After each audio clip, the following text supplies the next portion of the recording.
अपनी बातें रखी। लेकिन मेरा आपसे आग्रह है कि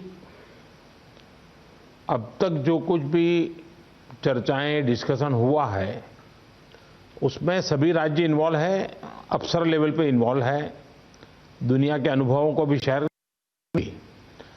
मुख्यमंत्रियों का अपना एक विशेष अनुभव होता है, पब्लिक लाइफ में काम करने वाले लोगों की एक विशेष दृष्टि होती है, क्योंकि इन चीजों को अगर आपके सुझाव मिलेंगे तो मेरा आग्रह है कि आप लिखित में अगर हो सके उतना जल्दी, क्योंकि आज भी कुछ है सबने कि ये हो ये हो ये हो, इससे भी ज्यादा होंगे, ये अगर मिल जाएंगे तो हमें अपनी स्ट्रेटेजी वर्कआउट करने में सुविधा होगी।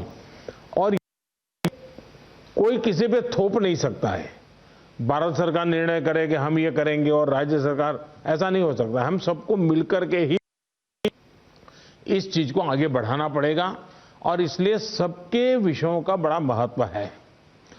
कोरोना संक्रमण से जुड़े जो प्रेजेंटेशन उनमें भी काफी जानकारियां उभर कर आई है। मैं प्रारंभ में कुछ मुख्य की थी जहां स्थिति जरा बिगड़ रही है।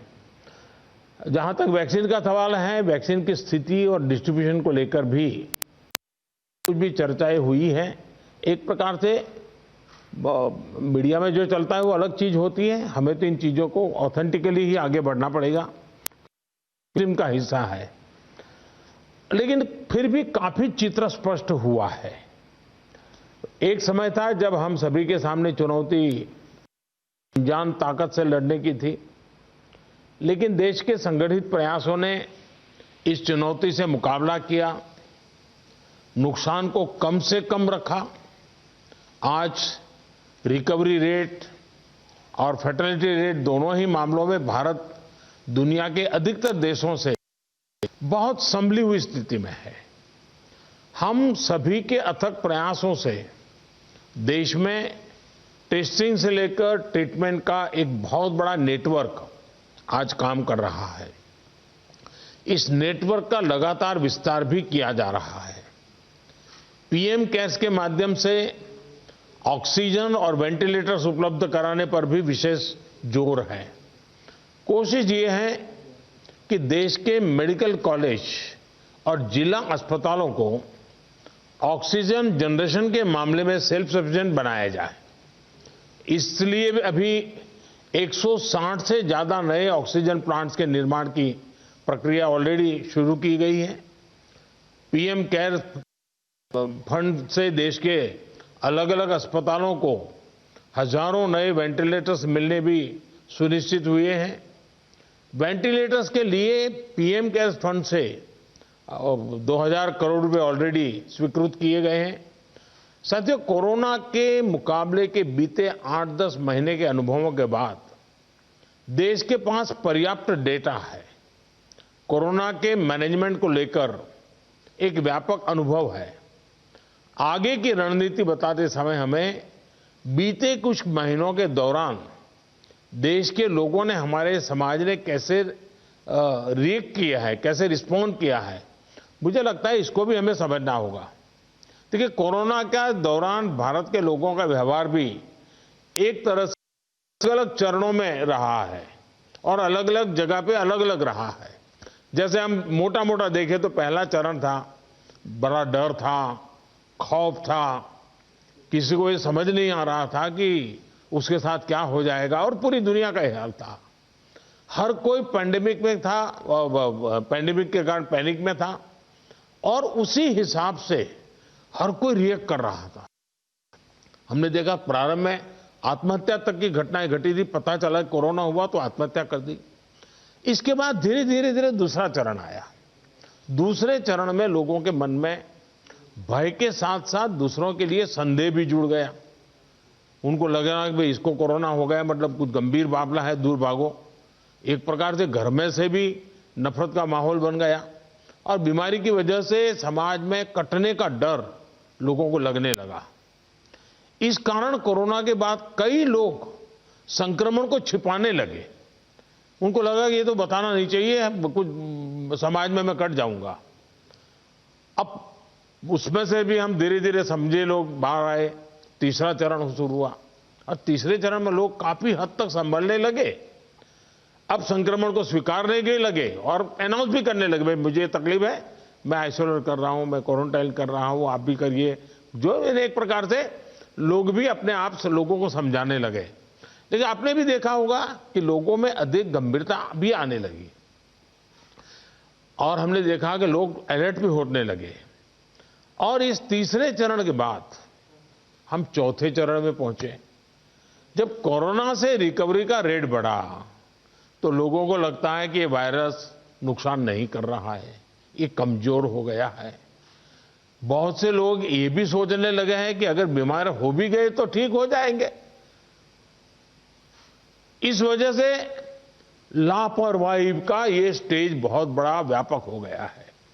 और इसीलिए मैंने हमारे त्योहारों की शुरुआत में ही स्पेशली राष्ट्र के नाम संदेश देकर के सबको हाथ जोड़ करके प्रार्थना की थी कि भाई ढिलाई मत बरतिए, क्योंकि कोई वैक्सीन नहीं है, दवाई नहीं है, हमारे पास एक ही रास्ता बचा है, हम हर एक को कैसे अपने अपने आप बचाएं। और हमारी जो गलतियां हुई वही एक खतरा बन गया, थोड़ा ढिलाई आ गई। इस चौथे चरण में लोगों को कोरोना की गंभीरता के प्रति हमें फिर से जागरूक करना ही होगा। हम एकदम से वैक्सीन पर शिफ्ट तो जिसका काम करना है करेंगे, हमें तो कोरोना पर ही फोकस करना है। हमें किसी भी हालत में ढिलाई नहीं बरतने देनी है।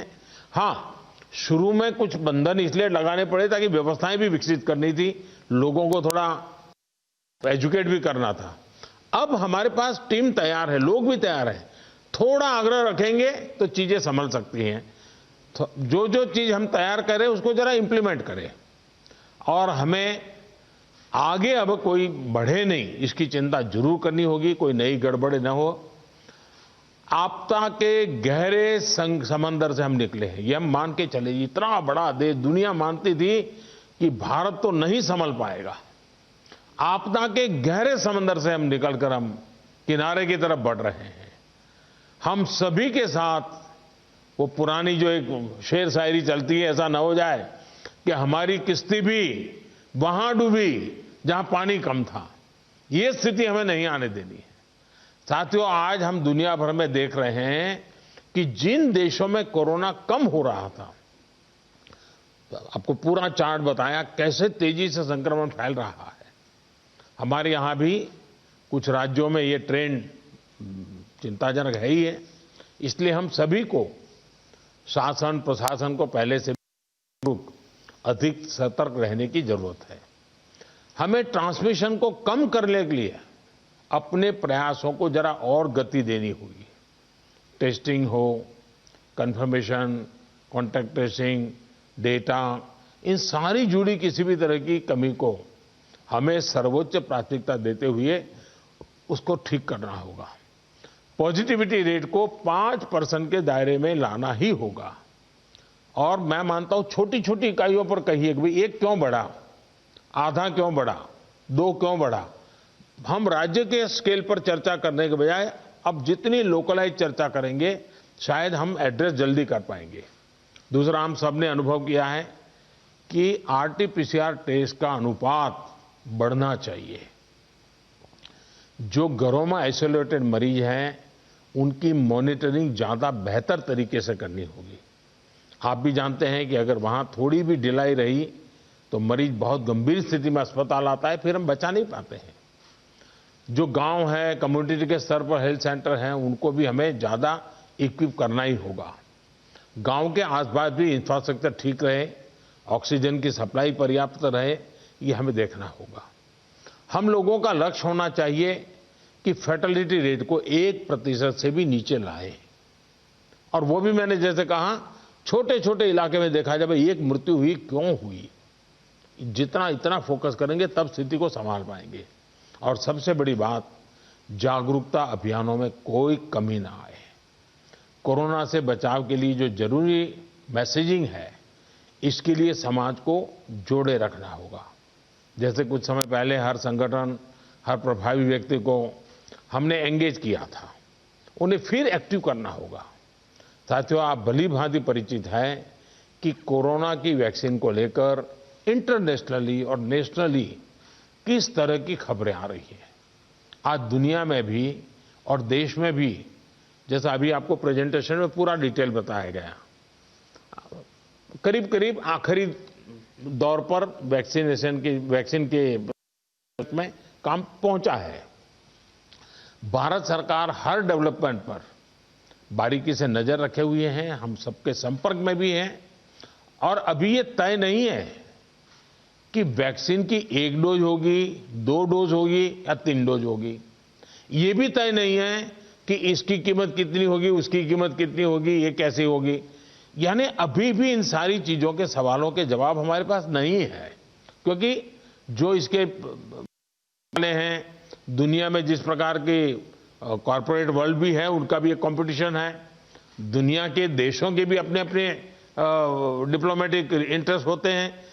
WHO से भी हमें इंतजार करना पड़ता है। तो हमें ये इन चीजों को वैश्विक संदर्भ में ही आगे बढ़ना पड़ेगा।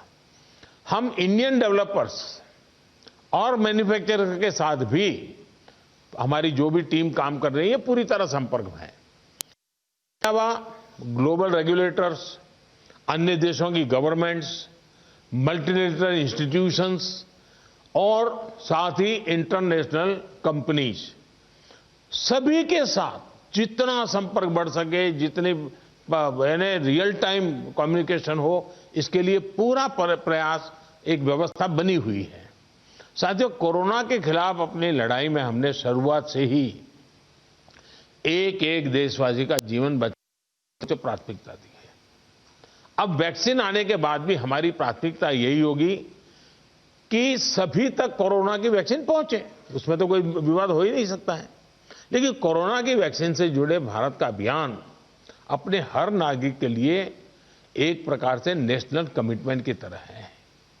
इतना बड़ा टीकाकरण अभियान स्मूथ हो, सिस्टमैटिक हो और सस्टेन हो, ये लंबा चलने वाला है। हम सभी को, हर सरकार को, हर संगठन को एकजुट होकर के कोऑर्डिनेशन के साथ एक टीम के रूप में काम करना ही पड़ेगा। साथियों, वैक्सीन को लेकर भारत के पास जैसा अनुभव है वो दुनिया के बड़े बड़े देशों को भी नहीं है। हमारे लिए जितनी जरूरी है स्पीड है, उतनी ही जरूरी है सेफ्टी भी है। भारत जो भी वैक्सीन अपने नागरिकों को देगा वो हर वैज्ञानिक कसौटी पर खरी होगी। जहां तक वैक्सीन के डिस्ट्रीब्यूशन की बात है तो उसकी तैयारी भी आप सभी राज्यों के साथ मिलकर के की जा सके रही है। वैक्सीन प्राथमिकता के आधार पर किसे लगाई जाएगी, ये राज्यों के साथ मिलकर के एक मोटा मोटा खाका भी आपके सामने रखा है कि भाई अगर इस प्रकार से WHO ने जो कहा है हम चलते हैं तो अच्छा है। लेकिन फिर भी ये निर्णय तो हम सब मिलकर के ही करेंगे। उनके सुझाव का महत्व इसमें बहुत रहेगा, क्योंकि आखिरकार उनको अंदाज है कि उनके राज्य में ये कैसे होगा। हमें कितनी अतिरिक्त कोल्ड स्टोरेज की जरूरत रहेगी, मुझे लगता है कि राज्यों ने इस पर अभी बल देकर के व्यवस्थाएं खड़ी कर देना शुरू कर देना चाहिए। कहां संभव हो गए, उसके पैरामीटर्स क्या हो गए, उस पर हमें यहां से सूचनाएं तो डिपार्टमेंट को चली गई है, लेकिन इसको अब इम्प्लीमेंट करने के हमने रेडी रखना पड़ेगा। और जरूरत पड़ी तो अतिरिक्त सप्लाई भी सुनिश्चित की जाएगी। और इसका विस्तृत प्लान बहुत जल्द ही राज्य सरकारों के साथ मिलकर के तय कर दिया जाएगा। हमारी राज्यों की और केंद्र की टीम साथ लगातार वो बातचीत कर रहे हैं, काम चल रहा है। केंद्र सरकार ने राज्यों से कुछ समय पहले आग्रह किया था कि स्टेट लेवल पर एक स्टीयरिंग कमेटी और एवं स्टेट और डिस्ट्रिक्ट लेवल पर टास्क फोर्स का, और मैं तो चाहूंगा कि ब्लॉक लेवल तक हम जितना जल्दी ये व्यवस्थाएं खड़ी करेंगे और किसी न किसी एक व्यक्ति को काम देना पड़ेगा। इन कमेटियों की रेगुलर बैठकें हो, उनकी ट्रेनिंग हो, उनकी मॉनिटरिंग हो, और जो ऑनलाइन ट्रेनिंग होती है वो भी शुरू हो। हमें हमारा रोजमर्रा के काम के साथ कोरोना से लड़ते लड़ते भी इस एक व्यवस्था को भी विकसित तुरंत करना पड़ेगा, ये मेरा आग्रह रहेगा। जो कुछ सवाल आपने कहे हैं, कौन सी वैक्सीन कितनी कीमत में आएगी ये भी तय नहीं है। मूल भारतीय वैक्सीन अभी दो मैदान में आगे हैं, लेकिन बाहर के साथ मिलकर के हमारे लोग काम कर रहे हैं। दुनिया में जो वैक्सीन बन रही हैं वे भी मैन्युफैक्चरिंग के लिए भारत को के लोगों के साथ ही बात कर रहे हैं, कंपनियों के साथ। लेकिन इन सारे विषयों में हम जानते हैं कि 20 साल से मान लीजिए कोई दवाई पॉपुलर हुई है, 20 साल से लाखों लोग उसका उपयोग कर रहे हैं, लेकिन कुछ लोगों को उसका रिएक्शन आता है, आज भी आता है, 20 साल के बाद भी आता है। तो ऐसा इसमें भी संभव है। निर्णय वैज्ञानिक तराजू पर ही तोला जाना चाहिए। निर्णय उसकी जो अथॉरिटीज हैं, उन अथॉरिटीज के सर्टिफाइड व्यवस्था से ही होनी चाहिए। हम लोग समाज जीवन की चिंता करते हैं, लेकिन हम सब जानते हैं कि हम कोई वैज्ञानिक नहीं है, हम इसकी एक्सपर्टाइज हमारी नहीं है। तो हमें दुनिया में से जो व्यवस्था के तहत जो चीजें आती हैं, आखिरकार उसी को ही स्वीकार करना पड़ेगा और उसको स्वीकार करके हम आगे चलेंगे। लेकिन मैं आपसे आग्रह करूंगा कि आप के मन में जो योजना हो, खास करके वैक्सीन के संबंध में, किस प्रकार से आप डिलीवरी नीचे तक ले जाएंगे, आप जितना जल्दी बहुत डिटेल प्लान करके लिख करके भेजेंगे तो निर्णय करने में सुविधा होगी। और आपके विचारों का ताकत इसमें बहुत है। राज्यों का अनुभव बहुत अहमियत रखता है, क्योंकि वहीं से ये चीज आगे बढ़ने वाली है। और इसलिए मैं चाहूंगा कि आपका बहुत ही एक प्रकार से प्रोएक्टिव पार्टिसिपेशन इसमें बने, यही मेरी अपेक्षा है। लेकिन मैंने पहले ही कहा, वैक्सीन अपनी जगह पे है, वो काम होना है, करेंगे, लेकिन कोरोना की लड़ाई जरा भी ढीली नहीं पड़नी चाहिए, थोड़ा सा भी ढिलास नहीं आनी चाहिए। यही मेरी आप सबसे रिक्वेस्ट है। आज मेरी तमिलनाडु और पुडुचेरी के मुख्यमंत्रियों से बात करने का मुझे अवसर मिला। आंध्र से मैं फोन नहीं कर पाया था सुबह। एक साइक्लोन हमारे पूर्वी तट पे एक्टिव हुआ है, वो कल शायद तमिलनाडु, पुडुचेरी और आंध्र का कुछ हिस्सा वहां पर आगे बढ़ रहा है। और सारी भारत सरकार की टीमें बहुत एक्टिव हैं, सब लोग गए हैं। मैंने आज 2 आदरणीय मुख्यमंत्री जी से बात की थी, आंध्र के मुख्यमंत्री जी से अभी इसके बाद बात करूंगा। लेकिन सबके लिए पूरी तरह भारत सरकार और राज्य सरकारें मिल करके, और पहला काम खाली करवाना, लोगों को बचाना, इस पर हमारा जोर रहे।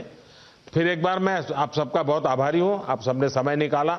लेकिन मैं आग्रह करूंगा कि आप जल्दी से मुझे कुछ न कुछ जानकारियां भेजिए। धन्यवाद।